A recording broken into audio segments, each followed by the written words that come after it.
वलीद साहब, इस अजीम मुल्क पाकिस्तान का ख्वाब जो था वो हज़रत अल्लामा इकबाल ने देखा। आज के हालात को देखकर आप कैसा महसूस करते हैं कि जो ख्वाब उन्होंने देखा था, क्या पाकिस्तान कभी वैसा बन सकेगा? देखें जी, उनका ख्वाब और जो उन्होंने कायद आज़म को, और ख़ास तौर पे उसका जो उनके जहन में जो था कि जी इसकी अमल दरामद किस तरह से होगी इस रियासत की, उसका जिक्र वो उन खतूत में करते हैं जो उन्होंने कायद आज़म को 1936 और 1937 में लिखे। वो एक फलाही रियासत जो है उसको देखना चाहते थे। असल में उनका जो तसव्वुर पाकिस्तान था वो हिंदुस्तान के मुसलमानों के लिए, ख़ास तौर पर जहाँ वो अक्सरियत में हैं, उनकी मुआशी हालत को जो है उठाने के लिए वो असल उसका मकसद वो था। और वो समझते थे कि जो उन्होंने इतनी स्टडी की, और ये अपने खतूत में लिखा है उन्होंने कायद आज़म को, कि जो मैंने केयरफुल स्टडी के बाद ये देखा है कि जो हमारा अपना सिस्टम है, जो इस्लामी फलाही रियासत का जो सिस्टम है, जो उसके लवाजमात हैं, उन पे अगर अमल करें तो ये हम सारा जो मसला है भूख का उसको दूर कर सकते हैं। और ये जो सोशलिज्म जिसको उस वक्त नेहरू जो है बड़ा उजागर करके लोगों को अट्रैक्ट कर रहा है अपनी तरफ से, कहता है उसको नेस्तो नाबूद कर देंगे हम, लेकिन उसको राइज करने के लिए हमें अपनी रियासत चाहिए, हमें अपने खुद हक़ खुद इरादी और सेल्फ गवर्नेंस जो है वो बहुत ज़रूरी है, जो कि बाद में फिर आज़ाद मुमलिकत के रूप में आई। तो वो उनका तसव्वुर था, वो फलाही रियासत का तसव्वुर। यहाँ तो एक अशराफिया की रियासत जो है वो चल रही है, और सियासी अशराफिया जिसमें वो उसके बहुत से और एलिमेंट्स भी हैं। और मैं ख़ास तौर पे अब सवाल भी उठाना चाहता हूँ आपके सवाल के जवाब में। अल्लामा ने अपने फ़लसफ़ा खुदी में, और यही उनका तसव्वुर है इज्तिमाई खुदी और इनफरादी, कि खुदी मजबूत किस तरह होती है, वो 4 अक़दार का कहते हैं। वो कहते हैं कि इश्क या पैशन, जिसमें आप में जज्बा हो इश्क का, वो उससे आप अपनी इज्तिमाई और इनफरादी खुदी को मजबूत करते हैं। नंबर 2 जुरत, नंबर 3 फ़क्र इस्तग़ना, मेरा तरीक़ अमीरी नहीं फ़कीरी है, खुदी ना बेच गरीबी में नाम पैदा कर, और नंबर 4 आज़ादी। ये 4 वो जो हैं अखलाकी अक़दार का जिक्र करते हैं। तो सवाल मैं यही उठाता हूँ उन 4 अखलाकी अक़दार को सामने रखते हुए कि क्या हम इश्क के दौर से गुजर रहे हैं या नफ़रत के दौर से गुजर रहे हैं? इसमें जवाब मिल जाएगा आपको। क्या हम जुर्रत के दौर से गुजर रहे हैं या खौफ के दौर से गुजर रहे हैं? क्या हम फ़क्र इस्तग़ना के दौर से गुजर रहे हैं या मादा परस्ती के दौर से गुजर रहे हैं? और क्या हम आज़ादी के दौर से गुजर रहे हैं या ग़ुलामी के दौर से गुजर रहे हैं? इसी में जवाब मिल जाता है आपको। मैं बड़ा हैरान हूँ कि आज भी हज़रत अल्लामा इकबाल का कलाम ऐसे लगता है जैसे आज के दौर के लिए है। ठीक है, 87 साल हो गए हैं उनकी वफ़ात को भी। अच्छा, गूगल पे भी आप ज़रा सिर्फ इकबाल लिखें, सबसे पहले जो नाम आता है वो अल्लामा इकबाल का आता है। क्या आप समझते हैं कि आज भी उतनी ही ज़रूरत है इकबाल को स्टडी करने की, या उससे रहनुमाई जो है वो लेके आज हम हालात बदल सकते हैं? बिल्कुल जी, छोटी छोटी आप अलामतें देख लें कि हम उनसे दूर होते जा रहे हैं और हमें उन्हें करीब लाने की ज़रूरत है।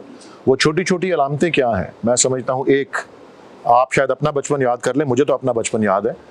मैं 3 साल 4 साल उम्र थी मेरी, हम स्कूल की असेंबली में होते थे, प्री स्कूल से मैं शुरू कर रहा हूँ, और तिलावत कुरान पाक और कौमी तराना लब पे आती पढ़ा जाता था। अब पढ़ा जाता है नहीं पढ़ा जाता? लब पे आती का पैगाम को अमल करता है कि मुझे ऐसी शमा बना जिससे दुनिया का मैं अंधेरा दूर कर दूं, मैं अपने वतन की जीनत बनूं जिस तरह फूल चमन की जीनत बनता है, मुझे इल्म की शमा से मोहब्बत हो, मैं ऐसा परवाना बनूं, मैं गरीबों की हिमायत करूं, दर्दमंदों से कि ज़ईफ़ों से मोहब्बत करूं, मैं बुराई से बचूं और नेक राह पे चलूं। ये दुआ ही है ना। ये अगर रोज़ आप पढ़ें इस दुआ पे तो शायद आप पे भी कोई असर कर जाएगी, मुझ पर भी कोई असर कर जाएगी। वो दुआ पढ़नी छोड़ दी है, इसलिए हमें उस पर वापस जाने की ज़रूरत है। एक ये अलामत, एक छोटी सी अलामत है, और जब उस छोटी सी अलामत का पैगाम देखें जो मैंने बता दिया आपको, मैंने वो पूरी नज़म पढ़ दी है आपको, उसमें क्या मैसेजेस हैं? 4-5 ही मैसेजेस हैं ना। ये इल्म के बारे में, गरीबों की हिमायत के बारे में, अंधेरा दूर करने के बारे में, सीधी राह पे चलने के बारे में। और दूसरा देखें, 65% तकरीबन अल्लामा का कलाम फारसी में है, और उनका असल पैगाम और उसका कुव्वत जो है वो फारसी कलाम में पाई जाती है। जब मैं स्कूल में था तो फारसी पढ़ाई जाती थी, फारसी भी नहीं पढ़ाते। और फारसी पढ़ाएं जनाब, लोगों को आशना हो कि अल्लामा ने क्या ख़जाना पाया जाता है उनके फ़ारसी कलाम में। तो आज के दौर में और कितनी चीज़ें, मतलब आप, ये मशहूर नज़म है उनकी तलुए इस्लाम, वो कहते हैं उसमें कि हकीकत एक है हर शय की, खाकी हो कि नूरी हो, लहू खुर्शीद का टपके अगर ज़र्रे का दिल चीरें। ये स्प्लिटिंग ऑफ द एटम की बात वो कर रहे हैं उस वक्त। तलुए इस्लाम उन्होंने शायद 120 साल पहले लिखी थी, और ये न्यूक्लियर एक्सपेरिमेंट या न्यूक्लियर एक्सप्लोजन की बात उसमें होती है। मैं एग्जांपल दे रहा हूँ कि विजन था उनका उस वक्त भी वो। अच्छा एक बात मैं सॉरी इजाफा कर रहा हूँ, हमने एक रिसर्च की, पाकिस्तान में कोई 3 लाख के करीब मसाजिद हैं, जिनमें कोई 1.5 लाख जामिया मसाजिद है। अच्छा वहाँ हर खुतबे में जो है ना अल्लामा इकबाल का कोई ना कोई शेर पढ़ा जाता है, ठीक है, और वो अगर आप उसका अंदाज़ा लगाएं तो कुछ 7 करोड़ बंदा जो है वो सुनता है आज भी अल्लामा इकबाल की। जी, और मैं देखता हूँ जब उनके मज़ार पे जाता हूँ तो लोगों की वहाँ पे अकीदत ही नज़र आती है मुझे।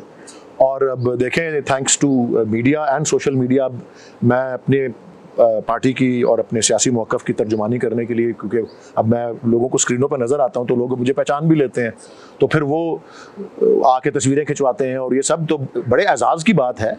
लेकिन मुझे एक और चीज़ पे थोड़ा सा अफसोस भी होता है, और वो मुझे, क्योंकि जिस तरह से लोग मुझे ट्रीट करते हैं, मैंने क्या अचीव किया, चलें अब कुछ ना कुछ तो कर ही लिया है, लेकिन अलामा की अचीवमेंट्स मेरी अचीवमेंट्स तो नहीं है, वो तो अलामा ही की हैं। मैं समझता हूँ कि ये हमारी कौम जो है वो हीरोज़ के लिए इतनी भूखी है, मीनिंग टू से कि इसको हीरोज़ कोई मिले ही नहीं उनके बाद, जिन्होंने इस मुल्क को बनाया है उसके बाद, और वो भूख रखती है। असल में तो नज़रिया होता है ना, जो राह दिखाने वाला होता है कि अच्छा यार ये चीज़ें हैं, इन रास्तों पे चलो। तो उन्होंने तो बाकायदा एक पूरा देखें ना, उस वक्त तो अभी बहुत ही हालात दगरगू थे, कोई तसव्वुर भी नहीं था कि पाकिस्तान जो है वो आज़ाद होगा, इस तरह से होगा, लेकिन उन्होंने एक विजन दिया कौम को, बल्कि आलम इस्लाम को एक विजन दिया। बिल्कुल जी, लेकिन मैं इसीलिए तो जो मैं आपको बात बताना चाह रहा हूँ, आपने कहा ना मुझे कैसा लगता है, मुझे बड़ा एजाज़ भी महसूस होता है, लेकिन मुझे अफसोस इस बात पे होता है कि देख के कि हमारे यहाँ हीरोज़ प्रोड्यूस करने का कितना फुकदान रहा है आज़ादी के बाद, हीरोज़ प्रोड्यूस करने का। तो इसकी वजह से कोई हीरो है तो उसकी औलाद को भी लोग हीरो समझना शुरू कर देते हैं, हालांकि वो हीरो नहीं होता।